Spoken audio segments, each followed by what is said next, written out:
di bawah langit biru. Semuanya bergantung padaku, ayo bangkit, jangan pernah menyerah. Kami adalah Garuda, geloranya tak terhentikan. Anggapan PLFF sebagai turnamen mafia tampaknya mulai terbukti, di mana di edisi kali ini ada banyak kejanggalan yang terjadi. Kejanggalan-kejanggalan tersebut banyak ditunjukkan oleh para kiper. Tercatat sampai saat ini sudah ada 3 kiper yang menjadi sorotan. Pertama, kiper dari Kamboja, kemudian kiper dari Malaysia, dan terbaru kiper Myanmar yang juga ikut-ikutan melakukan blunder. Di sisi lain, saat PLFF menjadi sorotan karena dugaan match fixing, Sinteyong sebagai pelatih Indonesia kini malah mendapatkan tekanan. Tekanan itu datang karena STY dianggap gagal membuat timnas tampil baik di ajang Piala AFF. Dan untuk itu, inilah cerita di balik kontroversi yang terjadi selama PLFF tahun ini.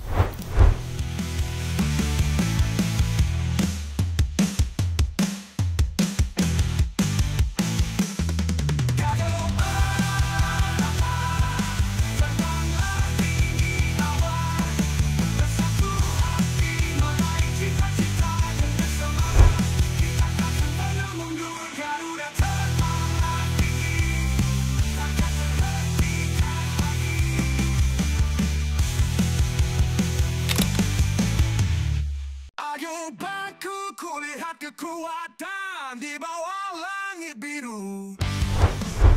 Ya, berdasarkan kabar terbaru, Federasi Sepak Bola Kamboja akan melakukan investigasi kepada pemainnya. Investigasi itu dilakukan karena pihak federasi curiga dengan adanya match fixing pertandingan melawan Singapura. Sebuah kecurigaan yang sangat masuk akal karena di laga tersebut Kamboja harus mengakui keunggulan Singapura dengan skor 2-1. Di mana 2 gol yang dicetak Singapura semua berawal dari kesalahan kiper. Sebuah kesalahan yang terlihat aneh dan terkesan disengaja. Hal inilah yang membuat Federasi Sepak Bola Kamboja mantap melakukan investigasi kepada kiper Ferreak Dara.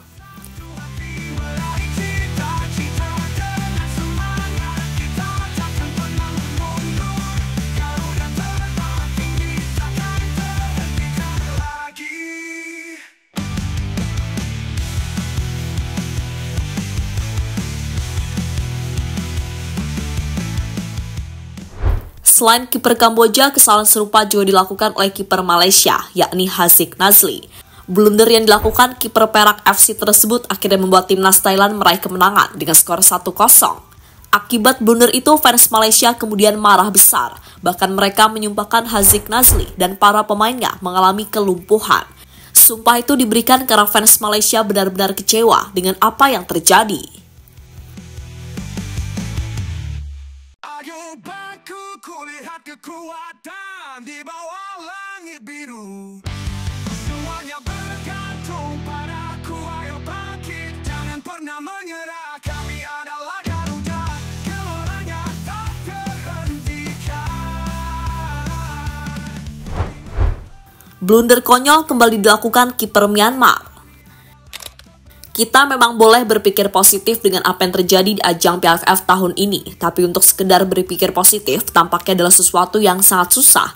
Karena lagi-lagi PLFF kembali memunculkan kejadian yang sangat konyol, dan anehnya kejadian ini kembali dilakukan oleh seorang penjaga gawang. Momen ini terjadi dalam pertandingan antara Myanmar melawan Laos. Saat itu Laos melakukan serangan sporadis ke lini pertahanan Myanmar. Kemelut kemudian tercipta di depan gawang. Jika diperhatikan, serangan Laos itu sebenarnya tidak terlalu berbahaya. Bahkan bola sempat dibuang oleh pemain Myanmar, yang sayangnya bola tersebut mengenai pemain Laos, sehingga langsung mengarah ke kiper. Dan inilah intinya, saat bola mengarah ke kiper, bolanya seharusnya bisa dengan mudah ditangkap. Tapi entah mengapa, kiper dari Myanmar malah memuntahkan bola itu kembali, sehingga bolanya langsung dimanfaatkan pemain Laos untuk mencetak gol. Entah disengaja atau tidak, tapi jika kita perhatikan, apa yang dilakukan kiper Myanmar itu sangatlah aneh.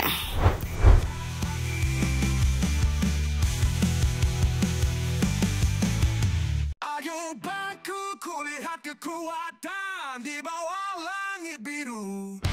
Semuanya bergantung padaku, ayo bangkit, jangan pernah menyerah. Kami adalah Garuda, geloranya tak terhentikan.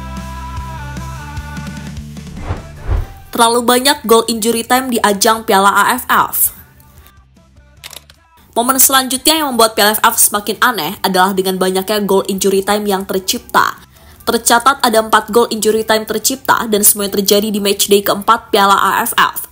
2 gol terjadi di pertandingan antara Singapura melawan Thailand, sementara 2 di antaranya terjadi dalam pertandingan antara Filipina melawan Vietnam dan Myanmar melawan Laos. Meski indikasi ini sulit dianggap bagian dari match fixing atau tidak, namun tetap saja momen seperti itu patut dicurigai.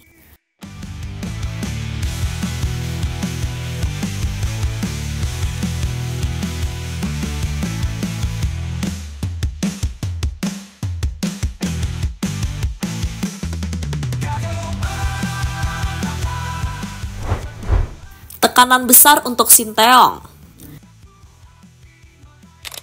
Sebelum ajang Piala AFF dimulai, fans Indonesia setuju jika timnas menurunkan pemain U22. Mereka setuju karena Piala AFF bukanlah agenda dari FIFA dan bukan prioritas utama, karena prioritas utamanya adalah babak kualifikasi Piala Dunia. Namun saat Indonesia mendapatkan hasil buruk dan permainannya dianggap jelek, fans malah kecewa. Rasa kekecewaan inilah memunculkan tekanan kepada Sinteyong yang kedepannya bisa memberikan penampilan terbaik bersama Indonesia. Bahkan soal tekanan STY, hal ini sudah ramai menjadi perbincangan di jagat media sosial Twitter.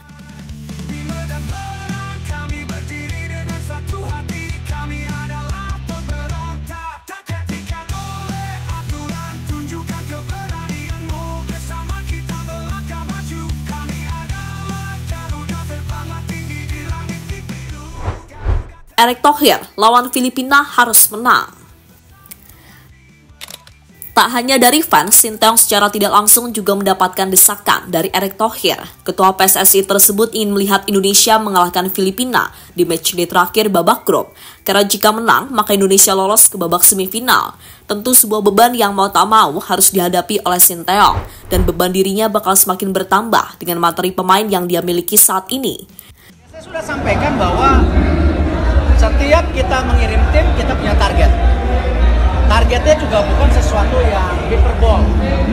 Melawan Myanmar, Laos, wajib menang. Melawan Vietnam seperti hitungan kalah terhormat, kalau bisa seri luar biasa. Tadi malam pemain-pemain menunjukkan permainan yang baik. Ya belum maksimal, baik, ada kesempatan tapi baik.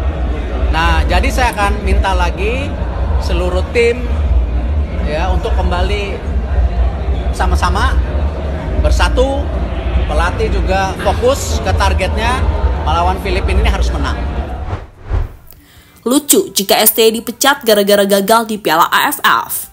Di ajang Piala AFF tahun ini, Indonesia memang gagal menunjukkan performa terbaik. Soal ini kesalahannya memang layak ditujukan kepada Sinteyong karena terlalu percaya kepada para pemain muda yang belum memiliki banyak pengalaman. Selain pengalaman, mereka juga masih kurang soal teknik bermain, misalnya dalam passing. Hal inilah yang akhirnya membuat Sinteyong terkena senjata makan tua akibat keputusannya sendiri. Kini tekanan demi tekanan terus didapatkan oleh pelatih asal Korea Selatan tersebut. Puncak dari tekanan itu adalah kehilangan pekerjaannya sebagai pelatih timnas Indonesia. Jika ini kejadian, maka sebuah momen yang sangat lucu, karena kerja keras yang selama ini STY lakukan sirna begitu saja, gara-gara dirinya gagal di ajang Piala AFF. Soal ini fans tampaknya juga harus sadar jika Piala AFF bukanlah segalanya. Lagian turnamen ini juga sudah tercoreng berkat isu pengaturan skor. Jadi jika STY gagal ya nggak usah kecewa, karena sejatinya itu bukanlah target utama dari PSSI.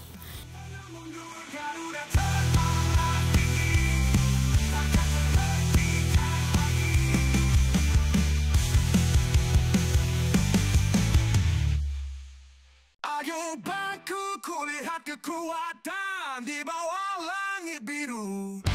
Semuanya bergantung padaku, ayo bangkit, jangan pernah menyerah.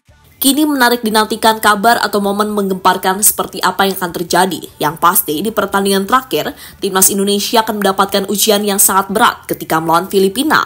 Sebagai tim tamu, Filipina pastinya juga ingin meraih kemenangan, karena jika menang, peluang untuk lolos ke babak semifinal menjadi terbuka.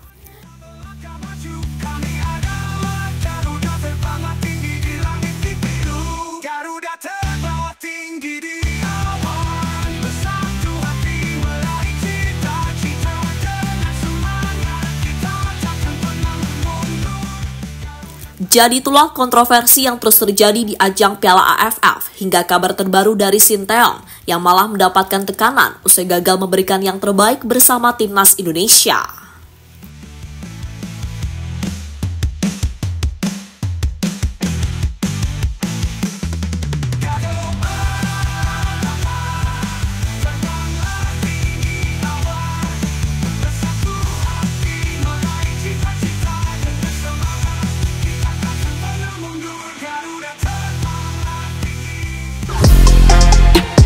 Halo, izin iklan sebentar ya guys. Jadikan ruangmu bernuansa timnas. Temukan beragam poster dinding, sepak bola dan timnas dengan desain menawan, kualitas premium dan harga yang tidak akan menguras kantong. Segera klik link Shopee di deskripsi video ini dan dukung timnas dengan sepenuh hati. Mulai dari dinding rumahmu.